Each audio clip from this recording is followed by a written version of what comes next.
Stranger Things finale wraps epic run with emotional climax, ambiguous endings, and nostalgia closure.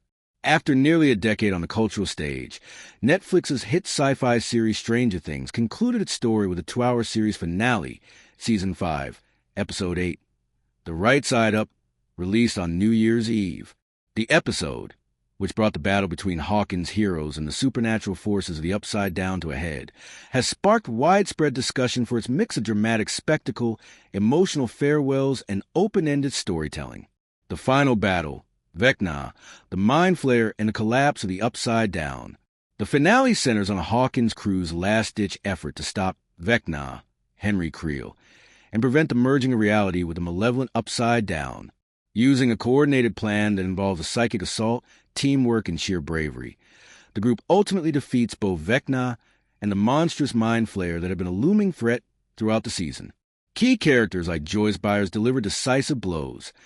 Joyce herself kills Vecna in a climactic fight, while others work together to free friends captured in the abyss.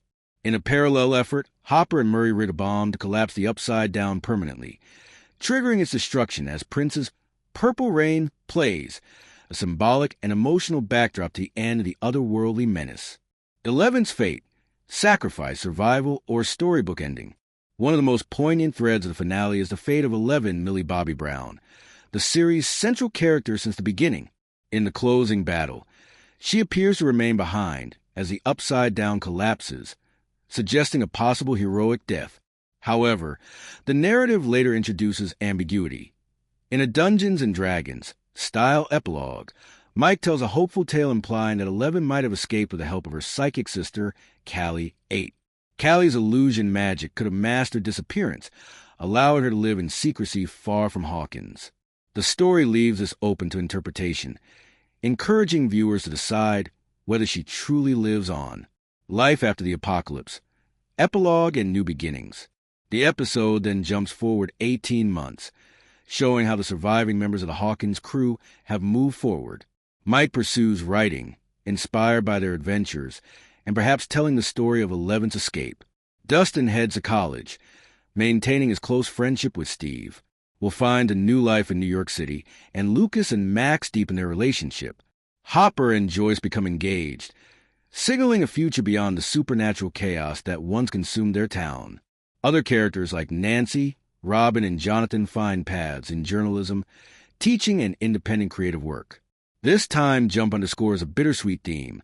The Hawkins heroes have survived, but the chapter they shared is now closed. Their lives continue, shaped forever by the trials they face together. Fan reaction and critical response. Reactions to the finale have been mixed. Some viewers and critics praise the emotional beats and character resolutions, arguing that the show concluded on a note fitting for its long run. Others felt that the storytelling leaned too heavily on nostalgia and sentiment, and that some narrative threads, especially lore elements like the true nature of the Upside Down and unresolved arcs for secondary characters, were left underdeveloped.